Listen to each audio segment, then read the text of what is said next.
Bonjour tout le monde. Alors je vais montrer comment convertir un DVD en AVI sous Linux. Donc j'ai inséré dans mon lecteur de DVD un DVD et nous allons tout de suite repérer en premier lieu mon périphérique lecteur CD qui va nous servir pour la suite du tuto. Donc en console je tape 4 etc fstab. Tout simplement on va lire le fichier fstab qui répertorie les périphériques. Et ici nous pouvons voir donc DEVHDC, MNTHDC CD-ROM, donc qui correspond à mon lecteur CD-DVD. Donc on va retenir DEVHDC. Maintenant on peut tout simplement lire le DVD avec MPlayer. Donc en ligne de commande vous tapez MPlayer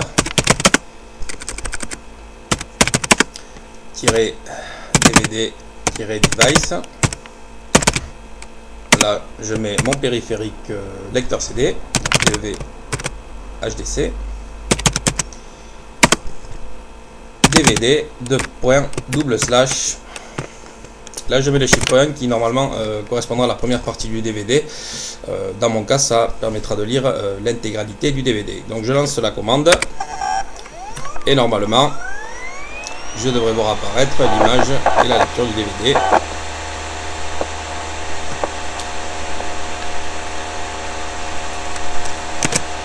Voilà qui est fait.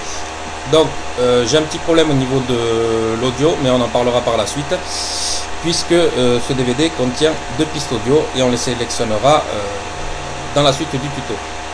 Donc maintenant, comme sous Windows, la première partie pour convertir un DVD en AVI, c'est de ripper le DVD. Donc on va transformer donc tout ce qu'il y a sur notre DVD en un seul fichier, un fichier VOB, et ça on va le réaliser avec MPlayer. Alors on va travailler dans ce dossier MNT HDA5 RIP qui correspond à une autre partition. Donc on va se placer dans ce dossier. Donc là je fais un copier, je reviens sur le terminal, CD pour me placer dans mon dossier RIP. Voilà, on est bien dans le dossier RIP. Et maintenant, on va ripper le DVD avec la commande dump stream. Donc je tape MPlayer, comme tout à l'heure, DVD device, mon périphérique, DEVHDC, dump stream, et DVD, // Alors moi je mets le chiffre 1, ça va me ripper la totalité de DVD. Il se peut qu'avec d'autres DVD, vous ayez à choisir un numéro différent. Donc il faudra que vous fassiez quelques tests. Donc là je vais ripper l'intégralité de mon DVD dans mon dossier RIP. Je lance la commande.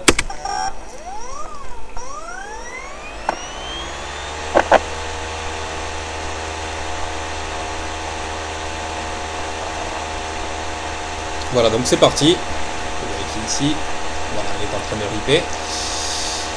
On se retrouve tout à l'heure pour la suite du tuto.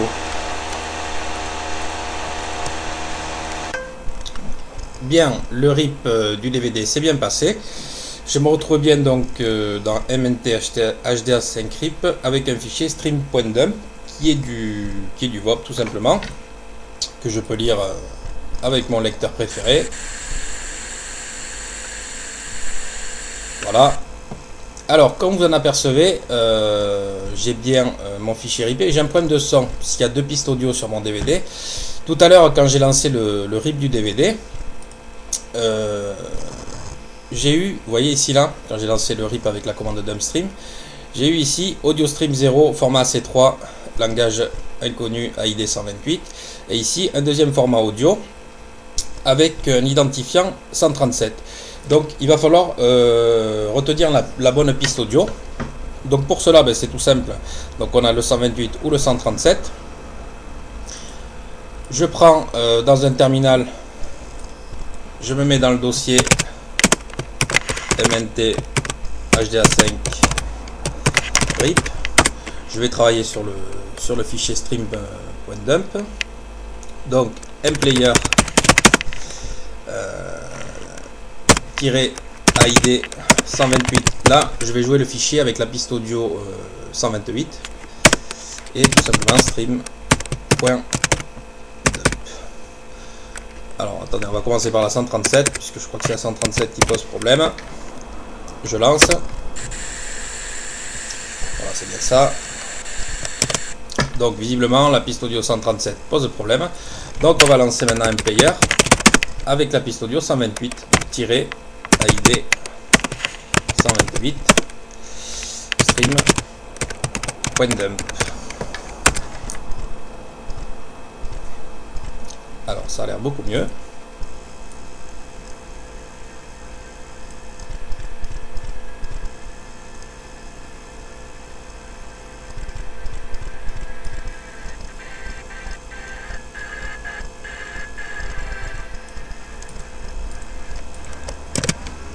Bien, donc ça c'est bon. Donc on va retenir, et ça nous servira aussi par la suite, pour la suite du tuto, que c'est la piste audio 128 à sélectionner.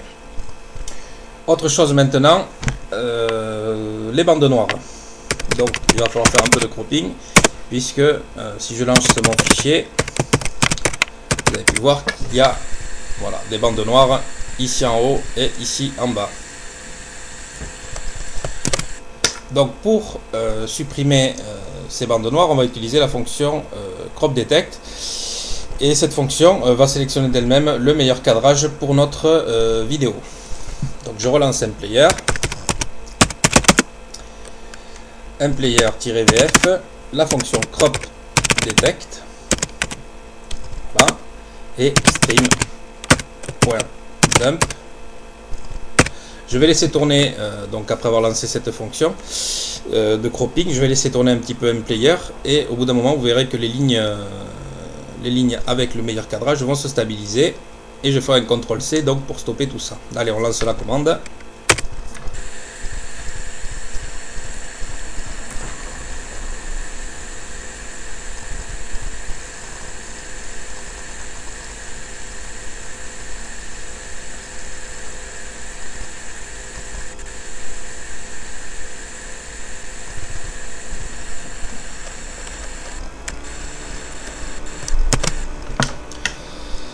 Bien, donc il a déterminé donc un player cette valeur de cropping que l'on va retenir et que l'on va mettre de côté pour la suite du tuto. C'est comme pour la piste audio 128. Ici on va utiliser la fonction donc avec ce cropping.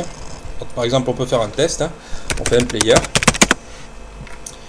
je prends cette valeur, je fais un copier coller, voilà, stream.dump, le nom de mon fichier, et vous allez voir que les bandes noires ont disparu en grosse partie, voire même en totalité.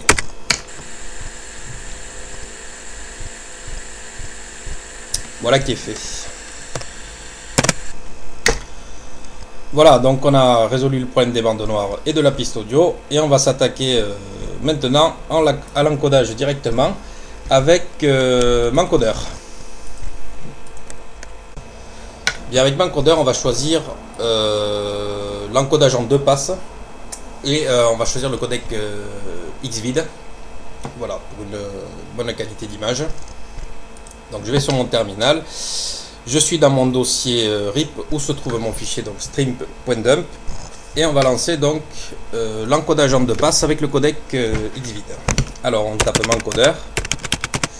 Souvenez-vous, la piste audio, c'est la piste audio 128, donc je marque -AID 128. En suivant, on va mettre le cropping, la valeur donc sélectionnée par un player, la meilleure valeur pour supprimer les bandes noires. Elle est ici. Hop, un petit copier, et je colle ici. On va s'occuper du codec audio de sortie, donc -OAC, c'est Output Audio Codec. On va choisir MP3, hein, MP3 lame, -lame option, donc OPTS. On va choisir un constant bitrate de 128. donc CBR 128, pardon, égale 128. Voilà, 2 points. AQ, ici est une option donc pour améliorer l'encodage de l'audio. Donc ici AQ, on va mettre égal à 0. Et on passe donc au codec vidéo de sortie. Donc output vidéo codec, ça fait en abrégé OVC. Donc on va choisir du Xvid. Voilà. Un tiret Xvid encodeur option EN OPTS. Pardon, Xvid EN COPTS. Voilà. Pour le bitrate, j'ai choisi 1300. Donc bitrate égale à 1300. 2 points. Passe égale à 1. Parce que c'est la première passe. Ensuite, on s'occupe de la deuxième passe. Tirer. Pareil. Hein. Output vidéo codec. Xvid. Xvid EN COPTS.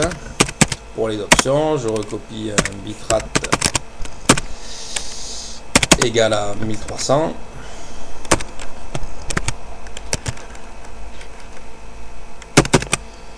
Ici, on va mettre quelques options. Donc 2 points. Trellis, donc qui nous permet d'améliorer le mouvement sur la vidéo. Donc Trellis, je vous laisse regarder le bas de page de m'encodeur pour plus de détails sur Trellis. Donc 2 points, un tiret en bas, quality, que l'on va mettre égal à 6, puisque c'est recommandé pour la meilleure qualité d'encodage.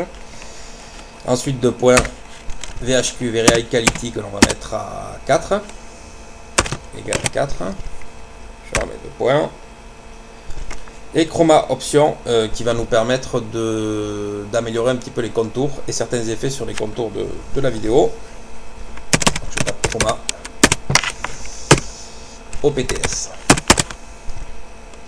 OPT, pardon. Je fais 2 points. Et passe égale 2 puisque on est en deuxième passe. Alors on va vérifier cette ligne de commande. Alors ça peut paraître rébarbatif la ligne de commande, mais sachez que moi avec m'encodeur vous pouvez vraiment ajuster et affiner les résultats au niveau de l'encodage. Donc sachez aussi que m'encodeur existe en version Windows. Donc on a bien m'encodeur, la piste audio 128, le cropping, le codec audio de sortie MP3 LAM, les options pour le codec audio. Donc on a pris constante bitrate 128, AQ égale 0, le output vidéo codec Xvid, Xvid NCOPTS, bitrate égale 1300, passe égale à 1, OVC Xvid, ici j'ai oublié un tiret, voilà, le bitrate à 1300, 2 points, Trellis, ici pour la qualité, VHQ et Chroma, passe égale à 2, je pense que c'est bon, un espace, le fichier en VOB, le fichier qu'on a ripé c'est stream.dump, et on va déterminer le output, le fichier de sortie, donc tirer 0, O pardon, comme output, et on va l'appeler fichier film.avis. Et on lance la commande, et c'est parti. Donc il commence déjà à encoder, vous voyez ici, j'ai dans mon dossier RIP film.avis qui a démarré. Donc je vais le laisser encoder ces 2 passes, et on se retrouve pour le résultat dans plusieurs minutes, voire quelques heures.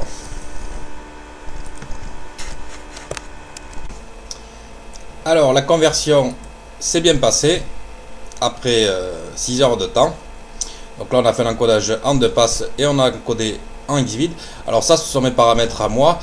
Libre à vous de changer le codec de compression, de changer, de mettre vos paramètres pour obtenir un résultat correct. Donc je me retrouve dans mon dossier RIP avec film.avi que je peux lire avec VLC. Voilà, et le résultat est correct. Voilà, voilou.